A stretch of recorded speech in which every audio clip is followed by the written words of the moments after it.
শালা মরার আর time pile না, সেই ইন্ডিয়া যায় মরতে হইলো। আপনারা তো আগেই বলছিলাম প্যাকেজটা ওনার কাছ থেকে বুঝে নিতে ইন্ডিয়া যাওয়ার আগেই। আরে ভাই কলিগ তো, মারা যাচ্ছিল লোকটা, এই সময় কথা বলে কি ঠিক হইতো? না না না না, এতদিন একসাথে কাজ করছি, ভালো দেখাইতো না। বাসায় কিচ্ছু নেই, বৌদিও কিচ্ছু জানে না।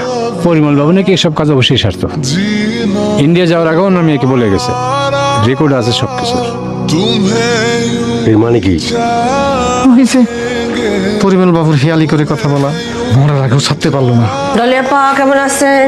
আমি তো ভালো আছি। লালা লালা শোনো শোনো, আরে বাবা তুমি তো দিন দিন অনেক সুন্দর হয়ে যেতেছো। হ্যাঁ, আজকে তোমাকে অনেক সুন্দর লাগতেছে। কেন, আগে কি কম সুন্দর লাগতো নাকি? কেমন যেন একটা নতুন